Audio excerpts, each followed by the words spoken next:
सत्यनारायण व्रत कथा। दोस्तों, आपसे विनती है, कृपया कहानी को लाइक और सब्सक्राइब जरूर करें। आपकी बहुत मेहरबानी होगी। आप सभी को बहुत बहुत धन्यवाद और बहुत बहुत प्रणाम। दोस्तों, सत्यनारायण व्रत कथा प्रथम अध्याय।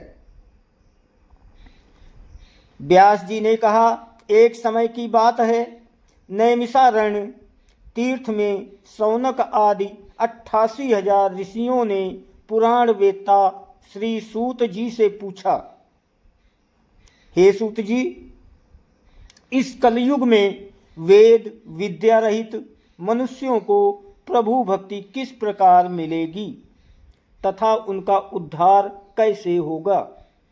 हे मुनिश्रेष्ठ, कोई ऐसा व्रत अथवा तप कहिए जिसके करने से थोड़े ही समय में पुण्य प्राप्त तथा मनवांछित फल भी मिले। हमारी प्रबल इच्छा है कि हम ऐसी कथा सुने।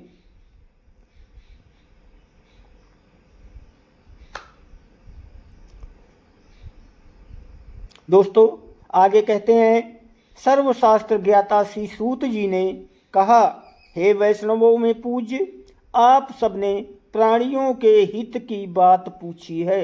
अब मैं उस श्रेष्ठ व्रत को आपसे कहूँगा जिसे नारद जी के पूछने पर लक्ष्मी नारायण भगवान ने उन्हें बताया था।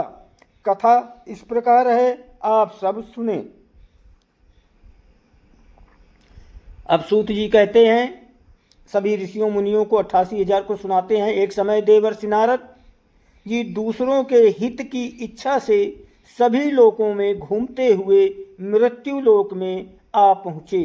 यहाँ अनेक योनियों में जन्मे प्रायः सभी मनुष्यों को अपने कर्मों के अनुसार कई दुखों से पीड़ित देखकर उन्होंने विचार किया कि किस यत्न के करने से प्राणियों के दुखों का नाश होगा। ऐसा मन में विचार कर श्री नारद जी विष्णु लोक गए। वहाँ श्वेत वर्ण और 4 भुजाओं वाले देवों के ईश नारायण को, जिनके हाथों में शंख चक्र गदा और पद्म थे तथा वरमाला पहने हुए थे, देखकर स्तुति करने लगे।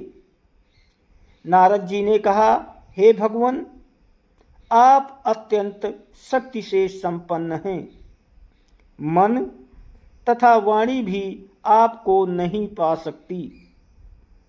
आपका आदि मध्य अंत भी नहीं है। आप निर्गुण स्वरूप सृष्टि के कारण भक्तों के दुखों को नष्ट करने वाले हो। आपको मेरा नमस्कार है।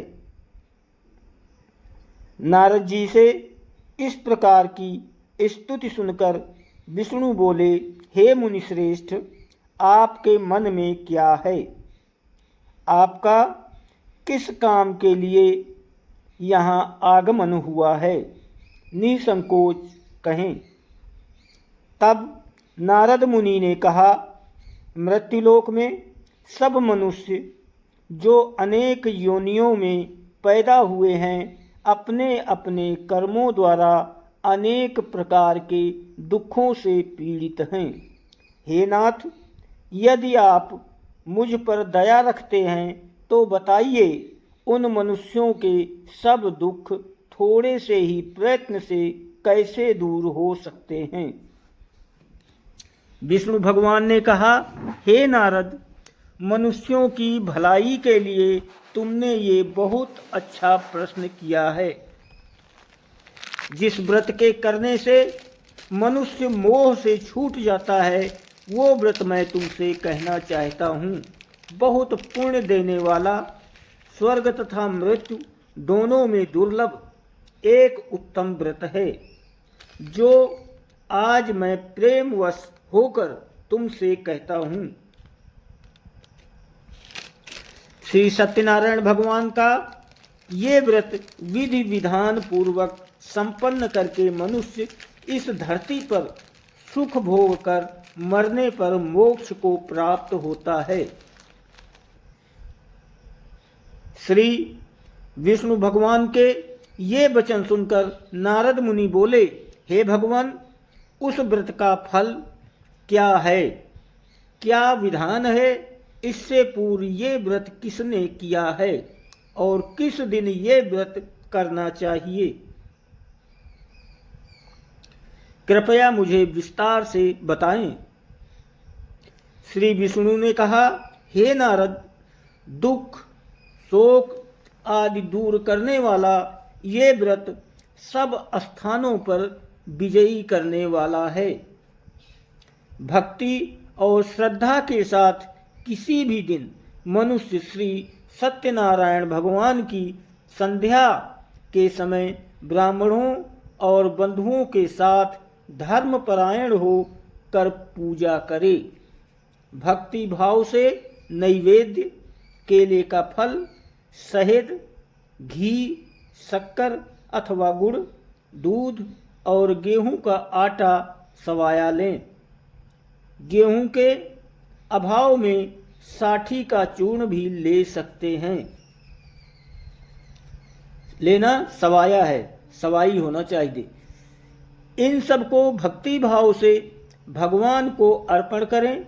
बंधु बांधवों सहित ब्राह्मणों को भोजन कराएं। इसके पश्चात स्वयं भोजन करें। रात्रि में नृत्य, गीत आदि का आयोजन करें। श्री सत्यनारायण भगवान का स्मरण करता हुआ समय व्यतीत करें। कलिकाल में मृत्युलोक में यही एक लघु उपाय है जिससे अल्प समय और अल्प धन में महान पुण्य प्राप्त हो सकता है।